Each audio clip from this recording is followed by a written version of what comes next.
convert the decimal number 919 into its octal equivalent. Okay. So amak dise eta decimal number 919. To a decimal number je hoy to কারণ এটো তো দেখাতো তো কব নোৱাৰি ন এটো অক্টেল নাম্বাৰ হ'ব পাৰে তো ডেসিমেল নাম্বাৰে হয় হেতুকে কবলৈ কাৰণে আমি কি কৰিম ব্ৰেকেটৰ ভিতৰত লিখি পেলাই সাইডতে 10 লিখি দিম তো এই বেস 10 টো ইন্ডিকেট কৰিব যে ব্ৰেকেটৰ ভিতৰত থকা নাম্বাৰটো হৈছে এটা ডেসিমেল নাম্বাৰ তো ইয়াক কনভাৰ্ট কৰিব লাগিব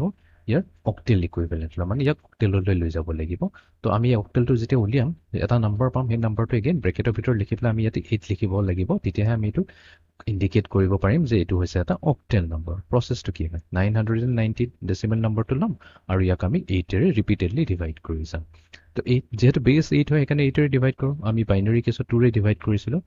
তো এতিয়া প্ৰথমতে আমি ডিভাইড কৰো সো 8 টাইমস 1 হৈ গল 8 তো ইয়াতে তো 9 আছে তো তাৰ মানে এটা থাকিল 1 ৰিমাইন্ডাৰ তো এটো 11 হৈ গল अगेन 8 টাইমস 1 হৈ যাব 8 11 ৰ পৰা 8 মাইনাস কৰিলে আমাৰ থাকিব 39 তো 8 4 is a 32 so 39 minus 32 কৰিলে আমি reminder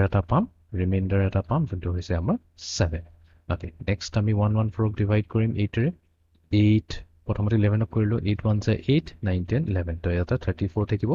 8 4 is a 32 so 34 minus 32 তাৰ মানে আমাৰ ৰিমাইন্ডাৰ থাকিব ইয়াতে 2 next 14 ক ডিভাইড কৰো 8 times 1 হৈছে 8 so 14 minus 8 হৈ যাব আমাৰ remainder থাকিব 6 and then finally 1 কো আমি 8 ৰে ডিভাইড কৰি দিব লাগিব but 1 যেহেতু 8 কো হ'ল 0 ৰে যাব 8 0 is 0 তাৰ মানে আমাৰ থাকিব ইয়াতে 1 তো এতিয়া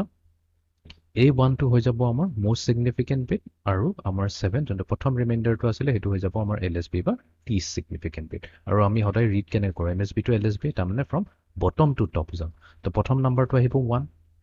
next নাম্বাৰটো আহিব 6 next আহিব আমাৰ